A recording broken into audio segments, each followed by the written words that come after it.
Vous savez, frères et sœurs, j'aime énormément mon frère Simon. Parce qu'une des choses que j'aime le plus de ce frère, c'est à quel point il me pousse toujours hors de ma zone de confort. Il est vraiment comme un lutteur sumo. Que son but, c'est de sortir l'adversaire hors du ring. Et ce que j'aime vraiment aussi, c'est même quand je pense que j'ai vraiment poussé mes limites, que là, vraiment, j'ai mis le rein plus grand. Je rentre dedans pour lutter contre ce champion sumo et il réussit à mettre son dos encore. Et ça, c'est une bonne chose. J'aime comment Dieu me sort hors de ma zone de confort. Et justement, ce matin, mon frère a mis entre mes mains le sujet de la prière. Mais pas juste la prière, il a dit. Pour moi, la prière, c'est la pression ou la tension de la souveraineté de Dieu. C'est pour ça que j'ai appelé mon message, justement, la prière sous tension. Là, peut-être vous demander, qu'est-ce que tu veux dire, la tension de la souveraineté de Dieu? Donc, pour faire ça, il faudrait au moins définir un peu qu'est-ce qu'on veut dire par Dieu est souverain. Juste qu'il est un papa sur un trône et il ne fait rien? Non, la souveraineté de Dieu veut dire beaucoup plus que ça. Et c'est sûr que le temps me manque. Je ne peux pas faire un message au complet juste sur la souveraineté de Dieu. Il faudrait une série même pour ça. N'empêche, je vais essayer quand même de donner une définition rapide. Donc, pardonnez-moi s'il manque beaucoup d'informations, si je ne passe pas dans aucun passage, mais voici ce que je veux dire. Si je comprends bien la parole, il n'y a pas un mal qui arrive dans une ville que Dieu n'est pas l'auteur. Que Dieu est celui qui crée l'adversité et la prospérité. En deux mots, il semblerait qu'il n'y a pas de détails que Dieu n'a pas préétablis avant la fondation du monde. On pourrait même dire prédestiné. Bien là, si c'est le cas, ça veut dire que tous les détails sont déjà pris. Et en plus, Dieu dit qu'il n'y a pas de conseiller. Donc, dans ce cas-là, tu dis, ça change quoi la prière si je ne peux pas dire à Dieu, change ton plan? Et là, peut-être qu'on dirait, oh, mais il y a des passages où que Dieu semble dire qu'on peut toucher son cœur, changer ses plans. Et c'est là que moi, je dirais, ces passages-là devraient être compris de façon anthropomorphique. Ou c'est un langage humain illimité qui n'est pas la réalité pour Dieu, parce que Dieu ne change pas. Et là, je sais que c'est un peu dérangeant de dire, ben là, voyons donc, je ne peux pas toucher le cœur de Dieu comme ça. Mais je répondrais que la majorité de la Bible nous dit que Dieu a un corps. Il y a des pieds, des mains, des yeux, une bouche. Même des fois, ça dit qu'il y a des ailes. Mais on dirait tout, non, Dieu est esprit. Pourtant, il y a Jésus qui a dit ça une fois, Dieu est esprit. Et ça nous amène à dire, donc, tous les autres passages sont imagés. Pourquoi on ne fait pas la même chose? Parce que Dieu dit lui-même, je ne suis pas un homme pour me repentir. Je ne change pas d'idée. Je ne change pas mes plans. Mais encore plus, si vraiment la prière amène une information à Dieu qui dit, « Oh, wow, je n'avais pas pensé à ça. » Dieu n'est plus omniscient. Il y a un problème, là. Mais pire encore, si vraiment mes prières touchent le cœur de Dieu et changent ses sentiments, ça veut dire que Dieu n'était pas parfaitement compassion quand il a fait ce choix avant nous autres. Que ma prière a changé et amélioré l'amour de Dieu. Là, on a un plus gros problème, n'est-ce pas? Mais si c'est tout vrai, que Dieu est préétabli et ça ne change pas, qu'on vit dans une réalité fermée et que nos prières ne changent rien, bien là, il faut dire pourquoi qu'on prie. Et qui est une question légitime en réalité. Une question qu'on n'aime pas lutter avec, mais qu'on doit. Si réellement ce système est fermé, qu'est-ce que ça change de prier? Pas le sens de parler avec Dieu. On parle vraiment ici de supplication, intercession. Tu plaides avec Dieu, change ceci. Mais si la réalité ne va jamais changer, pourquoi prier? Et c'est là que j'aimerais simplement essayer de répondre à ceci. Je ne vais pas avoir toute la réponse, mais on va essayer par la parole. On va commencer en tournant dans Jacques, chapitre 5.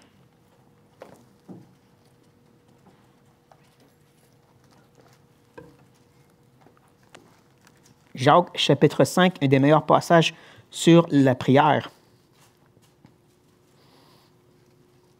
Nous allons commencer au verset 13. Donc, au verset 13, ça nous dit, « Quelqu'un parmi vous est-il dans la souffrance? Qu'il prie. Quelqu'un est-il dans la joie? Qu'il chante des cantiques. Quelqu'un parmi vous est-il malade? Qu'il appelle les anciens de l'Église et que les anciens prient pour lui, en loignant d'huile au nom du Seigneur. La prière de la foi sauvera le malade et le Seigneur le relèvera. Et s'il a commis des péchés, il lui sera pardonné. Confessez donc vos péchés les uns aux autres et priez les uns pour les autres, afin que vous soyez guéris. » Et là, je dirais que la dernière phrase, c'est vraiment un peu la conclusion. C'est le résumé de tout ce qu'a essayé d'enseigner Jacques. Puis il nous dit, la prière fervente du juste, en passionné, la supplication a une grande efficacité. Et là, on devrait réaliser qu'il ne dit pas « la prière fervente va être répondue ». Il ne dit pas « elle va être toujours répondue ». Il dit « elle est efficace ». Mais c'est quoi l'efficacité exactement, M. Jacques? Bonne question à lui poser, n'est-ce pas? C'est sûr que cette idée dans le texte que Dieu va venir à notre aide. C'est sûr, on n'enlève pas ça. Mais comme je dis, allons plus loin. Moi, je vois deux autres aspects qu'on ne devrait pas négliger du texte qui va être aussi une grande efficacité pour nous. La première, c'est de se confier en Dieu. Hein, il dit, si tu souffres, t'appelles à Dieu. Mais il ne dit pas, tu souffres, t'appelles à Dieu, puis Dieu va enlever ta souffrance. Il dit juste, prie. Confie-toi en Dieu. Même chose qu'il dit au verset 15, que la prière de la foi sauvera. Comprenez que sauver, ça veut dire délivrer, ça veut dire aider, mais ça veut dire quoi, c'est exactement délivrer? Nécessairement que ta souffrance va être enlevée, que ta maladie va être guérie, ou que tu vas être soutenu dans la maladie. Tu vas être délivré parce que tu te confies en Dieu. Donc vraiment, l'idée, c'est plus de tourner vers le Seigneur. C'est pour ça que je veux dire, un des aspects qu'on ne devrait pas négliger, c'est de se confier en Dieu. Ça, c'est efficace parce que ta confiance en lui va grandir puisque tu apprends à te tourner vers lui à chaque fois que quoi que ce soit. Mais la deuxième chose aussi, c'est un combat d'importance. Et qu'est-ce que je veux dire ici? C'est dans cette lutte, dans cette supplication où tu dis, Seigneur, il faut que tu fasses X. Pendant que tu combats avec l'ange de l'Éternel comme Jacob, tu viens être amené au point de dire, c'est vraiment ça qui est important. Ah, je veux dire, c'est-tu vraiment qu'il guérit ta maladie ou que tu réalises que tu as péché et que tu dois te confesser et te repentir? Est-ce que c'est vraiment que ta prière soit répondue ou que tu tournes vers tes frères et sœurs, comme au verset 16, puis qu'eux prient pour toi et tu apprends aussi à te confier dans tes frères et sœurs, comme le verset nous enseigne? Donc, qu'est-ce qui est vraiment important? C'est ça le deuxième aspect, c'est cette idée, qu'est-ce qui est important dans cette supplication? Je crois que ces deux choses sont très efficaces dans une prière fervente envers Dieu, même dans le système fermé dans lequel on habite. Mais développons un petit peu plus ces deux aspects maintenant. On va continuer avec la parole, bien sûr, parce que Jacques va nous donner un bel exemple. Élie. Élie a prié et la pluie a arrêté. Élie a prié, la pluie a recommencé. Mais est-ce qu'il a prié parce qu'il était tellement un homme de foi grandiose, avec une puissance extraordinaire? Mais de dire ça, c'est de négliger l'histoire d'Élie. Ouais, on va aller voir dans 1 Roi, chapitre 18, s'il vous plaît. 1 Roi, chapitre 18. Oups, c'est trop loin. Exode, c'est pas là. Oui, c'est ça. Dans l'Ancien Testament en passant. 1 Roi 18. Et il faut comprendre que rendu à ce point-ci, c'est la deuxième partie de l'histoire. Ça fait déjà quelques années qu'il n'y a plus de pluie sur la terre, qu'il y a une sécheresse. Donc, on arrive au chapitre 18. Puis au verset 1, ça nous dit « Bien des jours s'écoulèrent, et la parole de l'Éternel fut ainsi adressée à Élie. Dans la 3e année, va, présente-toi devant Achab, et je ferai tomber de la pluie sur la face du sol. » Donc, Élie peut aller et prier que la pluie revienne parce que Dieu lui a dit de le faire. Alors ça, c'est important. J'ose croire que dans le chapitre 17, même si ce n'est pas clairement indiqué, la raison pour laquelle il se met devant Achab le roi, puis il dit « À ma parole, la pluie va arrêter », c'est parce que Dieu lui a dit, pas parce qu'il était tellement un grand guerrier de prière. Et je trouve intéressant que même avec cette certitude que Dieu l'a envoyé pour prier que la pluie revienne, il prie avec humilité. Regardez au verset 42. Au verset 42, après que Achab monte pour manger et boire, ça dit « mais ». Mais Élie monta au sommet du Carmel et, se penchant contre terre, il mit son visage entre ses genoux. Wow! Vraiment une démonstration d'humilité. Il n'est pas debout en train de déclarer « pluie tombe ». Il était à genoux devant Dieu. Et au verset 43, ça nous dit « Et dit à son serviteur, monte, regarde du côté de la mer. Le serviteur monta, il regarda et dit, il n'y a rien. Il est dit 7 fois, retourne. J'ose croire que pendant ces 7 fois, il est encore en train de prier. Il est en train de supplier, Seigneur, tu as dit, fais tomber la pluie donc. Il s'attend à Dieu et il supplie avec ardeur, avec humilité, parce que Dieu lui a dit. Là, on a un problème. On n'entend pas la voix de Dieu présentement. En tout cas, j'espère que personne ici entend la voix de Dieu. C'est un problème médical, ça. Mais donc, qu'est-ce qu'on fait? C'est sûr qu'on a l'Esprit de Dieu.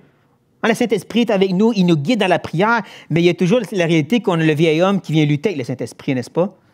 Est-ce que je prierai dans la chair ou selon l'Esprit? J'ai encore des difficultés à comprendre ça. Donc, qu'est-ce qu'on fait? On reste dans la parole. On tourne dans Daniel, chapitre 9, maintenant.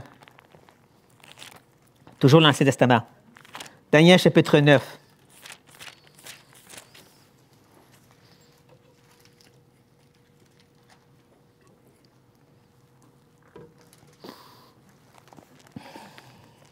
On commence au verset 2. La première année de son règne, moi, Daniel, je vis par les livres qu'il devait s'écouler 70 ans pour les ruines de Jérusalem, d'après le nombre des années dont l'Éternel avait parlé à Jérémie le prophète. Je tournai ma face vers le Seigneur Dieu, afin de recourir à la prière et aux supplications, en jeûnant et en prenant le sac et la cendre. Donc voici que Daniel fait autant une prière audacieuse parce qu'il y a la parole de Dieu. C'était clairement dit par Jérémie.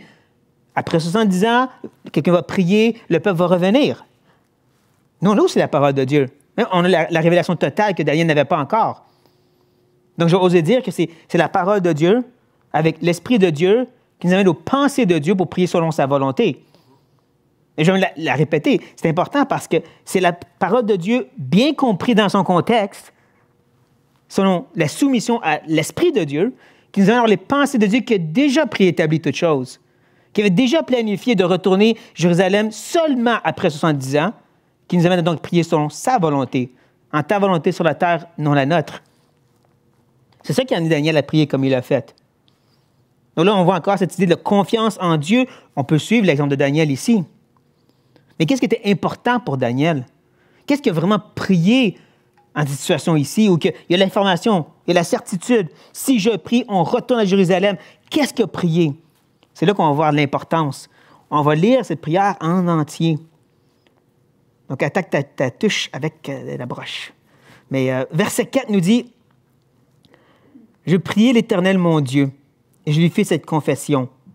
Seigneur, Dieu grand et redoutable, toi qui gardes ton alliance, et tu qui fais miséricorde à ceux qui t'aiment et qui observent tes commandements, nous avons péché, nous avons commis l'iniquité, nous avons été méchants et rebelles, nous nous sommes détournés des commandements et de tes ordonnances.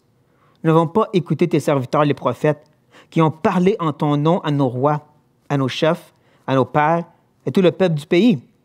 À toi, Seigneur, est la justice, et à nous la confusion de face. En ce jour, aux hommes de Juda, aux habitants de Jérusalem et à tout Israël, à ceux qui sont près, à ceux qui sont loin, dans tous les pays où tu les as chassés à cause des infidélités dont ils se sont rendus coupables envers toi. Seigneur, à nous la confusion de face, à nos rois, à nos chefs et à nos pères, parce que nous avons péché contre toi. Auprès du Seigneur, notre Dieu, la miséricorde et le pardon, car nous avons été rebelles envers lui. Nous n'avons pas écouté la voix de l'Éternel, notre Dieu, pour suivre ses lois qu'il avait mises devant nous par ses serviteurs, les prophètes. Tout Israël a transgressé ta loi et s'est détourné pour ne pas écouter ta voix. Alors se sont répandues sur nous les malédictions et les imprécations qui sont écrites dans la loi de Moïse, serviteur de Dieu, parce que nous avons péché contre Dieu. Il a accompli les paroles qu'il avait prononcées contre nous et contre nos chefs, qui nous ont gouvernés. Il a fait venir sur nous une grande calamité. Il n'en est jamais arrivé sous le ciel entier une semblable à celle qui est arrivée à Jérusalem. Comme cela est écrit dans la loi de Moïse, toutes ces calamités est venues sur nous. Et nous n'avons pas imploré l'Éternel, notre Dieu. Nous ne nous sommes pas détournés de nos iniquités. Nous n'avons pas été attentifs à ta vérité. L'Éternel a veillé sur cette calamité et l'a fait venir sur nous. Car l'Éternel, notre Dieu, est juste dans toutes les choses qu'il a faites. Mais nous n'avons pas écouté sa voix. Et maintenant, Seigneur, notre Dieu, toi qui as fait sortir ton peuple du pays d'Égypte par ta main puissante et qui t'es fait un nom comme il l'est aujourd'hui, nous avons péché, nous avons commis l'iniquité. On arrête ici pour un instant. Est-ce que vous réalisez qu'il n'y a à date aucune demande? Pour lui, ce n'était pas important de demander à Dieu, règle nos problèmes, de dire, on a péché contre toi. De réaliser à quel point que Dieu est incroyable, miséricordieux, compassionné, et qu'on aurait pu se tourner vers lui pour se repentir, puis on ne l'a pas fait, on est donc bien stupide et horrible. La grande partie de sa prière, c'est ça. Qu'est-ce qu'il considérait comme important, c'était de se confesser à Dieu. Tout briser. Un peu comme notre ami Esdras. Gardez votre doigt ici. Et venez dans Esdras, chapitre 9. En passant, notre ami Esdras a bénéficié de la prière de Daniel. Hein? Daniel qui prie pour le retour de Jérusalem, Esdras et de ceux qui sont retournés. La bonne main de Dieu était avec lui et le reste du peuple. Ils ont pu rebâtir. Mais à un certain point, Esdras apprend que le peuple s'est marié à des gens non sauvés, à des idolâtres, à des gens d'autres nations qui vont les attirer vers le péché, comme c'est arrivé dans l'autre génération, comme c'est arrivé avec l'autre Israël. Et donc, il est tout défait. Il est accablé par cette réalité-là. Qu'est-ce qu'on a fait? Dieu était assez bon pour nous ramener finalement à Jérusalem, puis on pêche encore contre lui. Même que ça nous dit que pendant toute la journée, il n'a pas été capable de parler. C'est seulement à la fin de cette journée-là qu'il est capable de prier. Puis c'est sa prière que je veux qu'on regarde. Je veux qu'on regarde à quel point il s'est confié en Dieu, et qu'est-ce qu'il considérait comme important à demander à Dieu à ce point-ci. Verset 6. Et je dis, mon Dieu, je suis dans la confusion. J'ai honte, ô mon Dieu, de lever ma face vers toi. Car nos iniquités se sont multipliées par-dessus nos têtes et nos fautes ont atteint jusqu'aux cieux. Depuis les jours de nos pères, nous avons été grandement coupables jusqu'à ce jour. Et c'est à cause de nos iniquités que nous avons été livrés, nous, nos rois et nos sacrificateurs, aux mains des rois étrangers, à l'épée, à la captivité, au pillage et à la honte qui couvre aujourd'hui notre visage. Cependant, l'Éternel, notre Dieu, vient de nous faire grâce en nous laissant quelques réchappés, en nous accordant un abri dans son saint lieu, afin d'éclaircir nos yeux et de donner un peu de vie au milieu de notre servitude. Car nous sommes esclaves, mais Dieu ne nous a pas abandonnés dans notre servitude. Il nous a rendus les objets de la bienveillance des rois de Perse pour nous conserver la vie afin que nous puissions bâtir la maison de notre Dieu et en relever les ruines, et pour nous donner une retraite en Juda et à Jérusalem. Maintenant, que dirions-nous après cela? Ô notre Dieu, car nous avons abandonné tes commandements, que tu nous avais prescrits par tes serviteurs, les prophètes, en disant, le pays dans lequel vous entrez pour le posséder est un pays souillé par les impuretés des peuples de ces contrées, par les abominations dont ils l'ont rempli d'un bout à l'autre avec leurs impuretés. Ne donnez donc point vos filles à leurs fils, et ne prenez pas leurs filles pour vos fils, et n'ayez jamais souci de leur prospérité ni de leur bien-être. Et ainsi vous deviendrez forts, vous mangerez les meilleures productions du pays, et vous les laisserez pour toujours en héritage à vos fils.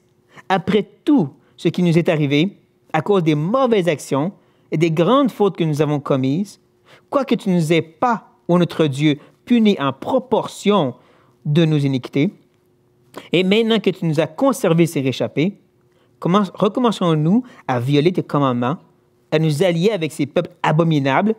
Ta colère n'éclatera-t-elle pas encore contre nous jusqu'à nous détruire sans laisser ni reste ni réchappé? Éternel, Dieu d'Israël, tu es juste, car nous sommes aujourd'hui un reste de réchappés. Nous voici devant toi comme des coupables et nous ne serions aussi ainsi subsister devant ta face. Fin de la prière. Est-ce que vous réalisez qu'il ne dit pas « Pardonne-nous, Seigneur ». Il ne dit pas « Seigneur, amène-nous à la repentance ». Il ne demande absolument rien à Dieu. Il est juste abasourdi, juste écrasé par la réalité, et c'est ça qu'il trouvait important de prier. Juste de dire « Dieu est tellement bon, puis nous, on est tellement pourris ».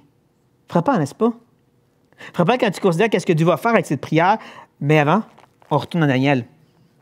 Et avant ça, une gorgée. Parce que là, on va voir qu'est-ce que Daniel a prié. Daniel a demandé quelque chose, lui.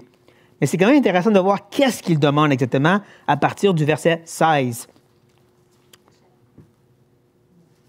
C'est Daniel 9, pour ceux qui ont changé de place. « Seigneur, selon ta grande miséricorde, que ta colère et ta fureur se détournent de ta ville de Jérusalem, de ta montagne sainte, car à cause de nos péchés et des iniquités de nos pères, Jérusalem et ton peuple sont en opprobre à tous ceux qui nous entourent. Maintenant donc, ô notre Dieu, écoute la prière et les supplications de ton serviteur. Et pour l'amour du Seigneur, fais briller ta face sur ton sanctuaire dévasté. Mon Dieu, prête l'oreille et écoute. Ouvre les yeux et regarde nos ruines. Regarde la ville sur laquelle ton nom est invoqué. Car ce n'est pas à cause de notre justice que nous te présentons nos supplications. c'est à cause de tes grandes compassions. Seigneur, écoute. Seigneur, pardonne. Seigneur, sois attentif. Agis et ne tarde pas. Par amour pour toi, ô mon Dieu, car ton nom est invoqué sur ta ville et sur ton peuple. On va prendre maintenant les deux aspects de tantôt. Cette confiance en Dieu, ce combat d'importance, on va l'appliquer à cette demande de la part de Daniel. Premièrement, on voit à quel point il s'attend à la compassion de Dieu, sa grande amour, mais aussi qu'il va agir pour sa gloire. Comprenez que se confier en Dieu, ce n'est pas juste je me confie en le fait que Dieu va me donner tout ce qu'il me faut. C'est aussi que Dieu va agir selon son nom et pour sa gloire à lui. Parce que tout l'univers a été créé pour sa gloire. Donc, la meilleure chose qu'il peut faire dans ta vie, c'est de se glorifier. Parce que c'est ça la réalité. Et Daniel comprend ça. Il dit, agis pour ta gloire, parce que c'est ça que Jérusalem a besoin présentement. Et le deuxième aspect, qu'est-ce qui est important pour notre ami Daniel? C'est-tu de dire, Seigneur, ramène-nous maintenant à Jérusalem. Pourvois tout ce qu'il nous faut pour rebâtir la ville. Non, c'est pas ça qu'il dit, hein? Il dit simplement, enlève ta colère de la ville, puis fais briller ta face. En deux mots, mets ta grâce. C'est tout ce qu'il demande à Dieu. Enlève ta colère, mets ta grâce. Parce que Daniel sait à qui il prie. Un Dieu qui est lent à la colère et abondant dans la grâce. Un Dieu qui fait au-delà de ce qu'on pense et qu'on demande. Donc Daniel a compris à qui il se tournait. Il savait que ce qu'il lui fallait pour la ville, ce n'est pas de demander telle et telle chose, c'est de dire ta grâce. C'est ça qu'il nous faut. Et c'est drôle parce que de nos jours, on se fait tellement enseigner qu'il faut que tu sois spécifique avec Dieu. Il faut que tu déclares des choses claires. Il faut que tu demandes des choses spécifiques. Daniel dit, il me faut ta grâce. Le reste, je te fais confiance parce que je sais t'es qui. C'est ça qui était important pour notre ami Daniel, comme pour notre ami Esdras. Et qu'est-ce que Dieu a fait avec la prière d'Esdras qui a zéro demande? Mais il a touché le cœur de tout le peuple qui s'est repenti, qui s'est tourné vers Esdras et a dit, qu'est-ce que tu veux qu'on fasse pour régler le problème? Esdras qui n'a pas dit à Dieu de le faire, Dieu a agi. Parce qu'Esdras, tout brisé, est allé à lui. Ça n'a rien demandé. Mais en réalisant à quel point d'être émerveillé de Dieu, puis de réaliser son état pécheur, c'était assez. Comme Daniel. Je trouve que ça nous enseigne beaucoup, ça. Pour ce qui est de ce qui est important, puis qu'est-ce que ça veut dire de se confier en Dieu. Puis on va continuer dans cet enseignement, aller voir qu'est-ce que le Seigneur Jésus a dit dans Jean chapitre 15. Nouveau Testament. Jean chapitre 15.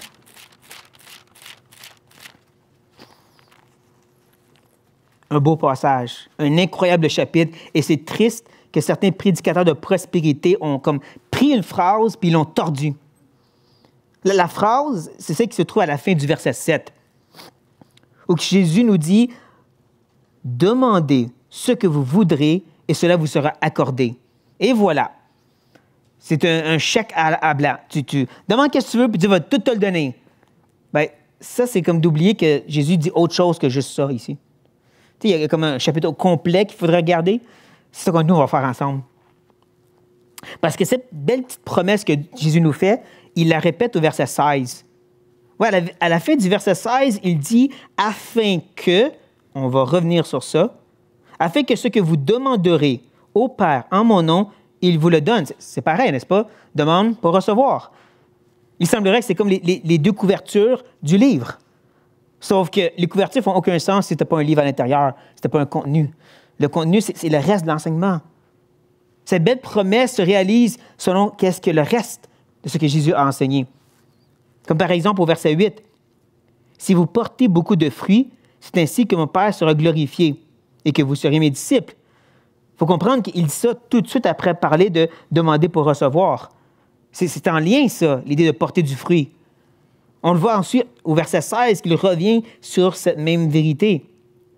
Au verset 16 encore, le début. « Ce n'est pas vous qui m'avez choisi, mais moi. Je vous ai choisi et je vous ai établi afin que vous alliez et que vous portiez du fruit et que ce fruit demeure du fruit qui va vraiment honorer et glorifier Dieu. » Et là, il dit « afin que » le but de ce fruit, c'est que lorsque vous allez demander, vous allez recevoir. Donc, c'est d'avoir ce fruit qui fait en sorte que ta prière va être ce qu'elle devrait être. Mais quel est ce fruit? Bonne question, Simon. On va aller voir au verset 7. Parce qu'au début du verset 7, avant de nous faire la promesse, il dit « Si vous demeurez en moi et que mes paroles demeurent en vous », et là, on dirait que c'est attaché à la promesse. Il faut que sa parole demeure en nous et que nous, on demeure en lui. En deux mots, la parole de Dieu, bien compris, bien analysée, soumis à l'Esprit de Dieu, va amener à ces pensées de Dieu. Et donc, oui, là, tu peux demander et recevoir parce que ce que tu cherches, c'est la volonté de Dieu. Ce que tu cherches, c'est honorer et glorifier Dieu. Et à ceci, je dirais, qu'est-ce que Paul enseigne sur ce sujet? Oui, un verset de plus. On va aller dans Éphésiens chapitre 3. Un petit bonus pour le deuxième groupe. Éphésiens chapitre 3. Une incroyable prière de la part de notre frère Paul. Je vais même oser croire que c'est une prière qu'il faisait pour toutes les églises, pas juste celle d'Éphèse.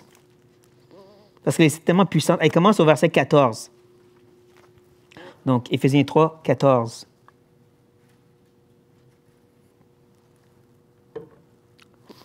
Il dit, « À cause de cela, je fléchis le genou devant le Père, duquel tire son nom toute famille dans les cieux et sur la terre, afin qu'il vous donne, selon la richesse de sa gloire, d'être puissamment fortifié par son esprit dans l'homme intérieur, en sorte que Christ habite dans vos cœurs par la foi, afin qu'étant enraciné et fondé dans l'amour, vous puissiez comprendre avec tous les saints quelle est la largeur, la longueur, la profondeur et la hauteur, et connaître l'amour de Christ qui surpasse toute connaissance, en sorte que vous soyez remplis jusqu'à toute la plénitude de Dieu. Or, à celui qui peut faire, par la puissance qui agit en vous, infiniment au-delà de ce que nous demandons et pensons, à lui soit la gloire dans l'Église et en Christ, dans toutes les générations, au siècle des siècles. Amen. Donc, on voit que le point d'exclamation, c'est la gloire de Dieu, n'est-ce pas? Mais on va revenir à travers la prière. On va passer le sentier rapidement. On ne va pas arrêter de prendre des photos. Mais regardez comment l'argument de la prière, elle fonctionne. Qu'est-ce qu'il priait pour eux? En verset 16, c'est qu'ils soient fortifiés par l'Esprit. Pas pour faire des miracles et des guérisons, là. Il y a un but. Verset 17, en sorte que Christ habite en vos cœurs. Pourquoi? Pour être fondé, enraciné. Pourquoi? Pour que vous puissiez voir l'infinie grandeur de Dieu. Pourquoi? Pour être vraiment rempli de Dieu. Pourquoi? Pour glorifier Dieu. Ultimement, ce qui nous amène, c'est pas d'avoir qu'est-ce que tu veux, c'est t'amener à réaliser Dieu a raison. Donc, si je reprends l'exemple de Jacob, qui lutte avec l'ange de l'Éternel ou l'ange de la prière pour nous, ben c'est qu'est-ce qui est important? C'est-tu d'avoir sa bénédiction ou c'est de devenir Israël, l'homme qui lutte avec Dieu et que Dieu brise sa hanche et le soumet à sa volonté? Dans cette pression atmosphérique de la souveraineté de Dieu, nos cœurs sont transformés, n'est-ce pas? Ces chardons noirs de nos cœurs deviennent des diamants comme le cœur de Christ. Vous vous rappelez comment le Seigneur a prié? Hein? Dans un moment d'angoisse, il a vraiment dit que ces coupes passent loin de moi. Il était vraiment à cette place-là, comme on peut être des fois. Sauf qu'ultimement, qu'est-ce qu'il a dit? Non ma volonté, mais la tienne. Et c'était pas une sorte de soumission enfantin de Seigneur, si tu veux, je sais pas, là, peut-être que ça te tente. C'était un abandon parce qu'il savait son Père qui il était. C'était une confiance que le plan de Dieu était parfait. Et Hébreu nous dit que Dieu a répondu à sa prière. Et je suis content qu'il ait répondu dans le sens qu'il l'a soutenu et pas qu'il a enlevé la coupe. Parce qu'on ne serait pas ici ce matin sinon. Parce que Dieu sait qu'est-ce qu'il fait. On se confie dans ces réalités-là. Je sais que ça ne satisfait pas pleinement une réponse à cette question. Peut-être que ça vient effriter un peu notre relation plus enfantin avec Dieu. Non, mais tu m'enlèves le fait que je peux juste dire « Papa, donne-moi ». Mais la réalité, c'est qu'on est supposé grandir et maturer dans notre relation avec lui, n'est-ce pas? Je veux dire, un enfant de 5 ans qui dit « Papa, maman, donne-moi plein de jouets à Noël », c'est beau, c'est cute. Un homme de 20 ans qui dit « Papa, maman, donne-moi plein de jouets à Noël », il y a un problème. Mais c'est la même chose pour les chrétiens. Puis en même temps, peut-être que ça ne répond pas à toutes nos questions théologiques. Ce n'est pas satisfaisant de juste dire c'est à propos que je suis changé puis que je me confie plus en Dieu. Mais il doit plus que ça à la supplication. Je veux dire, il y a des prières qui sont répondues, donc, ben désolé, je n'ai pas toutes les réponses. Mais que ceci nous amène à plus pousser et avancer. Apprenant la réalité que Dieu est souverain et avancer dans ça, presser dans cette atmosphère fermée, puis dire, je veux mieux comprendre la prière. Parce que c'est comme ça que moi, j'ai cheminé. Plus que j'étudiais la parole et que je réalisais comment Dieu est souverain, que ça dépassait ce qu'on m'avait déjà enseigné, et plus que je dis, OK, ça veut dire quoi dans la prière, si c'est vrai? Mais en faisant ça, j'ai grandi dans mon intimité avec lui. Ben, c'est ça le but, n'est-ce pas? Donc, sur ça, prions.